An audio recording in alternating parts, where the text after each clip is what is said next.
Hello students, welcome to all of you at your own YouTube channel Physics Math Solution. Today we discuss a very important topic of the mathematics, that is circle.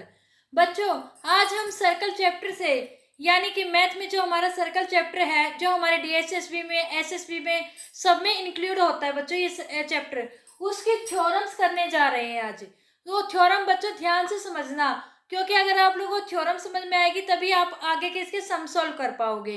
तो आज का हमारा topic circle की जो हम theorems आज करने जा रहे हैं, वो टॉपिक स्टार्ट करने से पहले बच्चों हमारी वीडियो को लाइक कर दीजिए और शेयर कर दीजिए। चलिए स्टार्ट करते हैं। आज का टॉपिक है सर्कल।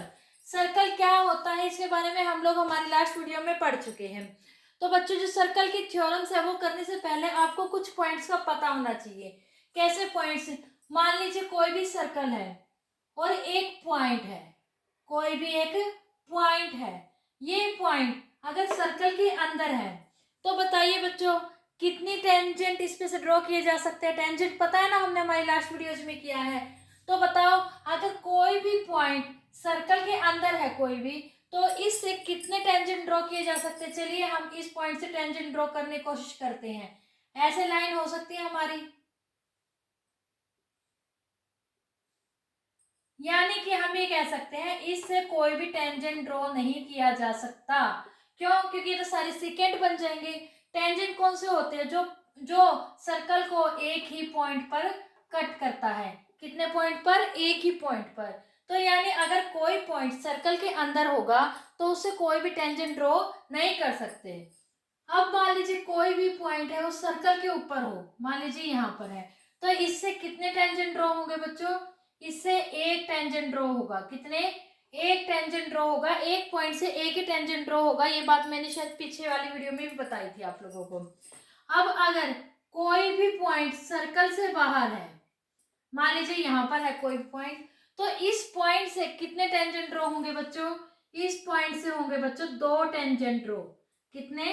दो टेंजेंट ड्रॉ होंगे, टू टेंजेंट्स। कैसे होंगे?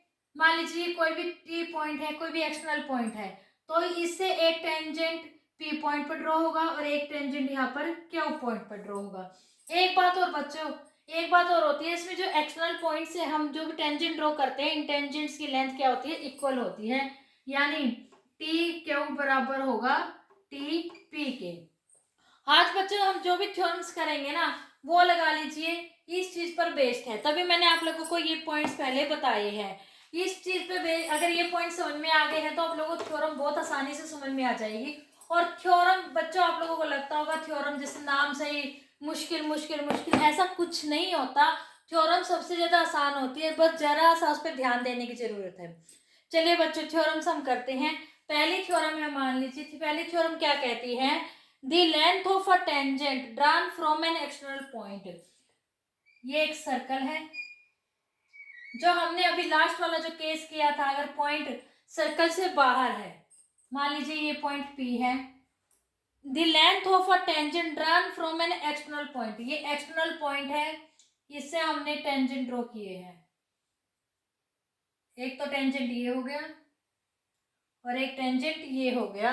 मान लीजिए ये पॉइंट P था, ये पॉइंट Q मान लेते, फिर हम ये पॉइंट R मान लेते हैं। और ये पॉइंट क्या है इसका? O पॉइंट, यानी centre. Point to a circle are equal. जो अभी हमने लास्ट में कहा था ना भी, हाँ ये जो टेंजेंट होते हैं ये इक्वल होते हैं, लेकिन अब यही थ्योरम दे दी इन्होंने। ये कैसे इक्वल होते हैं आप इनको प्रूव कीजिए। आपको क्या प्रूव करना है? आपको प्रूव करना है पी क्यू बराबर होगा पी आर के, यानी इन दोनों टेंजेंट्स की लेंथ क्या होगी? इक्वल होगी। सबसे पहले बच्चों आप लोगों को कोई भी थ्योरम करनी है तो वो चीजें लिखनी होती है जो गिवन है आप लोगों को। क्या गिवन है मैं आप लोगों को बोल के बता रही हूँ, आप लोग लिख लेना। जो बच्चे 10th क्लास में पढ़ रहे हैं उनकी थ्योरम्स आती है एग्जाम में, थियोरेटिकली उन्हें लिखना पड़ता है। और जो किसी भी कंपटीशन एग्जाम की तैयारी कर रहे हैं उनके लिए सिर्फ इसका रिजल्ट इंपॉर्टेंट होता है, तो आप रिजल्ट पर ध्यान देना। चलिए बच्चों क्या दे रखे हैं हमारे पास है? एक सर्कल है, a circle with centre O and P is the external point where the tangent drawn from the circle at point Q and R. We want to prove that PQ is equal to PR। तो ऐसा prove करने के लिए हम क्या करेंगे, इसमें थोड़ी सी कंस्ट्रक्शन कर लेंगे। कंस्ट्रक्शन में क्या करेंगे? Join OP, O Q and O R. O से हम इन सारे पॉइंट्स को ज्वाइन कर लेंगे। कैसे? ऐसे। जो भी आप कंस्ट्रक्शन का काम करोगे ना बच्चों, वो डॉटेड करते हैं हम इस तरह से। ओके, हमने इन सबको आपस में ज्वाइन कर लिया। ओके, आप लोगों को पता है इससे पहले जो हमने लास्ट वीडियो में जो थ्योरम की थी उसमें क्या किया था बच्चों? हमने उसमें पढ़ा था जो रेडियस होती है, जो टेंजेंट के ऊपर, जो रेडियस से जो होती है, जो टेंजेंशियल पॉइंट होता है यानी पॉइंट ऑफ कांटेक्ट होता है, उस पर क्या होती है? परपेंडिकुलर होती है, यानी 90 डिग्री का एंगल बताती है। हम यहाँ पर क्या कह सकते हैं? O Q is perpendicular to the P Q and OR also perpendicular to the PR। आई बात समझ में? हमने किया था ना इससे पहले, जो रेडियस होती है वो टेंजेंट पे परपेंडिकुलर होती है किस पॉइंट पे? Eight the point of the contact of this circle. जो सर्कल पर कांटेक्ट पॉइंट होता है उस पर क्या होती है? परपेंडिकुलर होती है। अब हमें प्रूव क्या करना है? हमें ये दोनों इक्वल प्रूव करने हैं। लगा लीजिए सिंपली हमारा कॉन्ग्रुएंस वाले हम थ्योरम जो हमने की हुई है पहले की क्लासेस में या फिर हमने 10th में भी की है बच्चों, हम वो करेंगे। इसमें हम ले लेते हैं from triangle O P Q and from triangle O P R से। ठीक है बच्चों, अब इनमें देखिए क्या दे रखा है? ओ क्यू बराबर है ओ आर के। क्यों है बच्चों ये बराबर? क्योंकि ये सर्कल की रेडियस है। क्या है? सर्कल की रेडियस है। उसके बाद देखिए ओ पी बराबर है ओ पी। ये क्या है? ये दोनों के दोनों ट्रायंगल में क्या है? कॉमन पॉइंट है। हम एक ट्रायंगल ये ले रहे हैं और एक ये, तो इसमें ओपी क्या है? Common point. और ये दोनों क्या है? इक्वल होंगे। क्यों? क्योंकि दोनों ही सर्कल की रेडियस है, रेडियस तो सारी इक्वल होती है। उसके बाद बच्चों एंगल ओ क्यू पी बराबर होगा एंगल ओ आर पी के, इज इक्वल टू 90 डिग्री। अभी मैंने थोड़ी देर पहले बताया अभी रेडियस क्या होती है, टेंजेंट पॉइंट पर क्या होती है? परपेंडिकुलर होती है। तो ये भी 90 डिग्री का एंगल, ये भी 90 डिग्री का एंगल। और किसी भी ट्रायंगल को कॉन्ग्रुएंट प्रूव करने के लिए हमें उनकी तीन चीजें क्या होती है? आपस में इक्वल प्रूव करनी पड़ती है। तो इसका मतलब क्या होगा? Triangle O P Q congruent होगी ट्रायंगल ओ पी आर की। ओके बच्चों, अब अगर ये दोनों ट्रायंगल कॉन्ग्रुएंट होगी तो हम कह सकते हैं पी क्यू क्या होगा? पी आर के बराबर होगा। कैसे? By C P C T. C P C T क्या होगा? क्या होता है बच्चों? Corresponding part of the congruent triangle. आई बात समझ में बच्चों? क्या था बच्चों इसमें? ये दे रखा था, अभी आपको ये प्रूव करनी थी ये दोनों के दोनों टेंजेंट इक्वल होते हैं। हमने जस्ट क्या किया, ये जो हमारे दो ट्रायंगल बनी इनको कॉन्ग्रुएंट प्रूव करके इनके कॉरस्पॉन्डिंग पार्ट को इक्वल बता दिया, जिससे क्या होगा? हमारे टेंजेंट इक्वल प्रूव हो गई। बहुत आसान है ना बच्चों? आ गई ना समझ में? चलिए बच्चों हम नेक्स्ट थ्योरम करते हैं। नेक्स्ट थ्योरम क्या कहती है? नेक्स्ट थ्योरम कह रही है बच्चों prove that in to concentric circle. सबसे पहले तो आपको पता होना चाहिए कंसेंट्रिक सर्कल क्या होते हैं। कंसेंट्रिक सर्कल का मतलब होता है बच्चों ऐसे सर्कल जिनके सेंटर सेम होते हैं, यानी दो सर्कल, मान लीजिए एक सर्कल तो हो गया ये और दूसरा सर्कल हो गया ये, तो इन दोनों का सेंटर क्या है? सेम है। तो ये दोनों क्या हो गए? कंसेंट्रिक सर्कल हो गए। Prove that in to concentric circle the code of a larger circle. जो बड़ा सर्कल है इसकी कोड मान लीजिए ये है। कोड तो पता है ना आपको कौन सी होती है? जो बड़ा सर्कल है ये क्या है? उसकी कोड है मान लीजिए ए बी। क्या है इस बड़े वाले सर्कल की? कोड है। Touch the smaller circle. ये स्मॉलर सर्कल को टच करती है, मान लीजिए यहाँ पर टच कर रही है, किसी पॉइंट पी पर टच कर रही है। Okay, touch the smaller circle is bisect eight the point of contact. ये इसको बाइसेक्ट करेगा, यानी आपको क्या प्रूव करना है? आपको प्रूव करना है ए पी बराबर है पी बी। क्या प्रूव करना है बच्चों?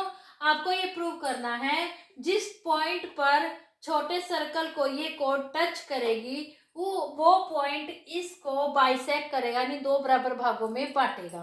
सबसे पहले मैंने आप लोगों को बताया था, पहले हम क्या लिखते हैं? सारी गिवन चीजें लिखते हैं। क्या दे रखी है आपको? दो सर्कल दे रखे हैं, हम कहेंगे we have a two concentric circle with centre O. क्या मान लेते हैं? इनका सेंटर क्या है? ओ है। ए बी इज अ कोड which touch the smaller circle at the point P. यानी हम ये कह सकते हैं जो ये ए बी है ये बड़े सर्कल के लिए तो क्या है, कोड है। क्या है, ए बी इज अ कोड किसकी, बड़े सर्कल के लिए। किस, कौन से सर्कल की, बड़े सर्कल की।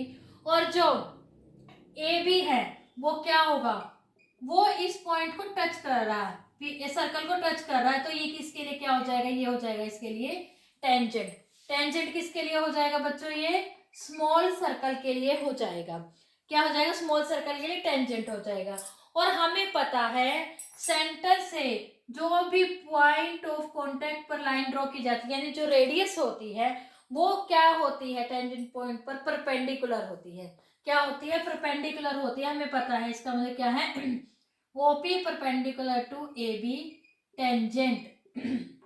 मैंने यहाँ पे टेंजेंट क्यों लिखा, ये हम स्मॉल सर्कल के लिए बता रहे हैं। किसके लिए बता रहे हैं, स्मॉल सर्कल के लिए बता रहे हैं। क्यों, क्योंकि ए बी क्या है, टेंजेंट है किसके लिए, स्मॉल सर्कल के लिए। तो इसका मतलब ओपी क्या हो जाएगा, परपेंडिकुलर टू ए बी हो जाएगा।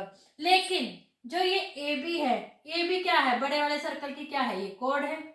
क्या है, बड़े सर्कल की कोड है। इसका मतलब क्या हो गया, बड़े सर्कल की कोड है तो लेकिन ओपी तो परपेंडिकुलर है ए बी पर।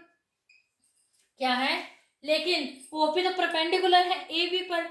तो बच्चों जो ओपी है वो क्या होगा, OP is a bisector of A B. OP is a bisector of A B. क्यों होगा भाई इस ए बी का bisector, as perpendicular from the centre bisect the code. As perpendicular from the centre bisect the code, ये बात हमें पता है। ओके बच्चों, इसका मतलब क्या होगा, एपी बराबर हो जाएगा पीबी के।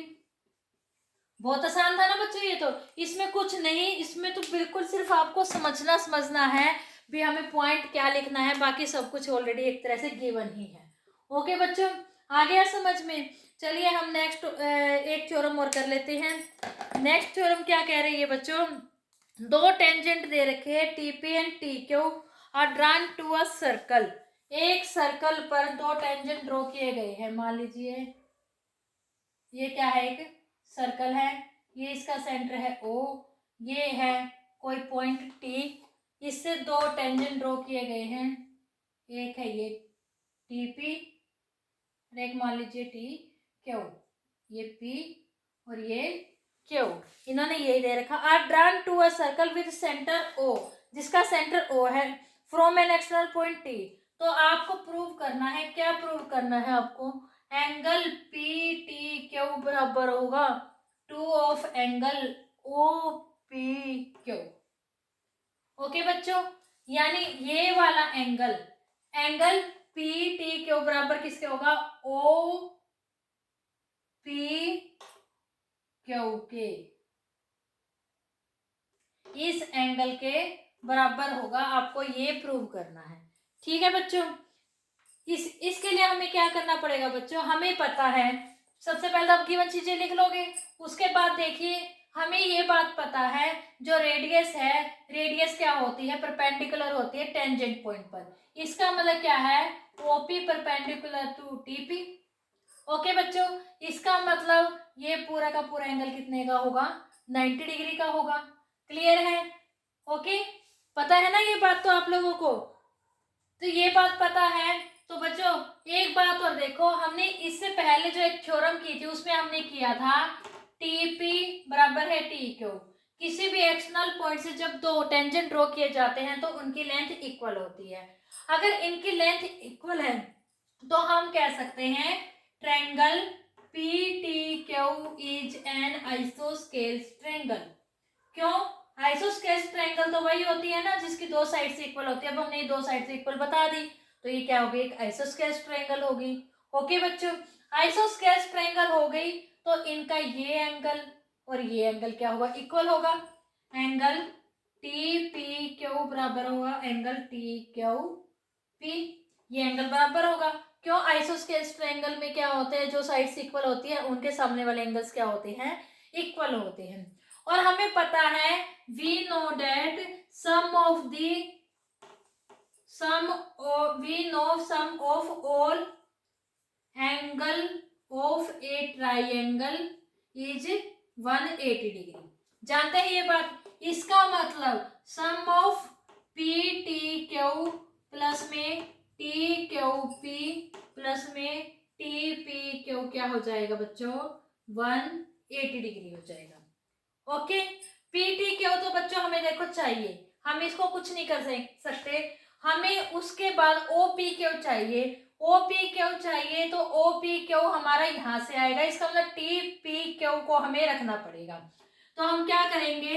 Angle P T Q plus में टी क्यू पी की जगह हम टी पी क्यू रख सकते हैं। Angle T P Q plus में angle of T P Q is equal to 180 degree. Okay बच्चों, हमने किससे किया है? ये इससे किया है। इस चीज से हमने अभी थोड़ी देर पहले एंगल इक्वल प्रूव किए थे ना, तो हमने उसी की वैल्यू यहाँ पर पुट की है।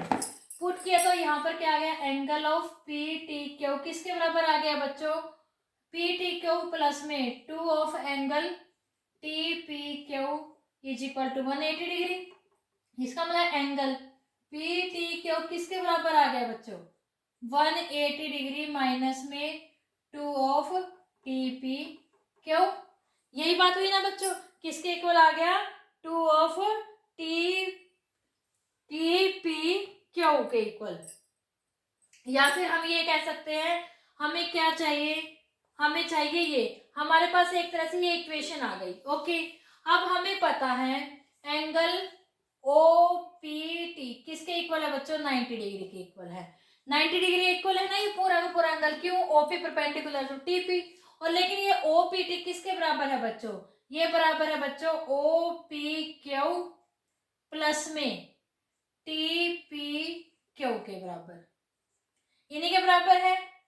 ये पूरा का पूरा एंगल बच्चों इस प्लस में इसके बराबर होगा। ठीक है, अब टी पी क्यू हमारा यहाँ पर टी पी क्यू है, हमें टी पी क्यू की वैल्यू चाहिए, तो हम टी पी क्यू की इससे कैसे निकालेंगे? Angle of P T Q, हम टी पी क्यू की वैल्यू चाहिए 180 को मान ले जाएंगे तो माइनस में 180, और ये किसके बराबर आ जाएगा? 1/2 के। किसके बराबर आ जाएगा? 1/2 के। लेकिन ये माइनस में है तो आप क्या करेंगे? इसको प्लस का कर दीजिए, इसको माइनस का कर दीजिए। ठीक है, यानी आपकी क्या वैल्यू आ जाएगी बच्चों? मैं यहाँ पे सॉल्व भी करके दिखा देती हूँ ताकि आपको कंफ्यूजन ना हो। ये तो आपका 90 डिग्री है। ओके, 90 डिग्री है तो यहाँ से आपकी जो वैल्यू आएगी वो हम निकाल लेते हैं। पी टी क्यू माइनस में 180 डिग्री बराबर है माइनस का 2 of T P Q. Okay, या फिर हम इसको ऐसे लिख सकते हैं पी टी क्यू माइनस में 180 डिग्री 1/2। ये 2 को भी हम यहाँ ले आए तो यहाँ पे क्या बच गया? Minus of T P Q. अब इस हमें यहाँ से माइनस भी खत्म करना है तो ये कैसे आ जाएगा? 180 डिग्री माइनस में P T Q, sign change हो जाएगा, ये किसके इक्वल आ जाएगा? टी पी क्यू के। अब ये वैल्यू आप इसमें पुट कर दीजिए। ओ पी क्यू प्लस में टी पी क्यू किसके बराबर हो गया बच्चों? 1/2 ऑफ 180 डिग्री माइनस में एंगल ऑफ किसके बराबर आ गया? ये P T Q is equal to 90 degree. Okay, ये यहाँ से लिख लिया बच्चों, जस्ट इसको सॉल्व कर लीजिए। सॉल्व करने पर क्या होगा? आपकी ये बात प्रूफ यहाँ से हो जाएगी। कैसे? ओ पी क्यू प्लस में 90 डिग्री। ओके, अब हमने ब्रैकेट खोल लिया, माइनस में P T Q divide by 2 is equal to 90 degree. 90 से 90 कट जाएगा तो यहाँ पे क्या बच गया? ओ पी क्यू बराबर है P T Q by 2, cross multiply कर दीजिए। 2 ऑफ ओ पी क्यू बराबर हो जाएगा angle of P T Q. यही हमें प्रूव करना था, देख लीजिए। है ना बच्चों, बहुत आसान। आई होप आप लोगों को आज का हमारा जो टॉपिक है सर्कल, ये 10th क्लास के चैप्टर 10.2 की थ्योरम्स है बच्चों, बहुत अच्छे से समझ में आ गई होगी। और अगर किसी बच्चों को कोई डाउट रह गया तो आप कमेंट सेक्शन में कमेंट करके पूछ सकते हैं। और अगर आप लोगों को आज की हमारी थ्योरम अच्छे से समझ में आ गई है तो हमारी वीडियो को लाइक कर दीजिए, शेयर कर दीजिए, चैनल को सब्सक्राइब कीजिए और बेल आइकन जरूर दबाना बच्चों, ताकि आपको हमारे आने वाली वीडियो जिसमें हम 10.2 के जो सम है और कुछ थ्योरम्स भी आ जाती है बच्चों इन सम के अंदर, एक्सरसाइज के अंदर, उसको सॉल्व करेंगे तो बच्चों ताकि आपको उसका नोटिफिकेशन मिल जाए। तो बच्चों तब तक के लिए goodbye and take care. Thank you so much बच्चों।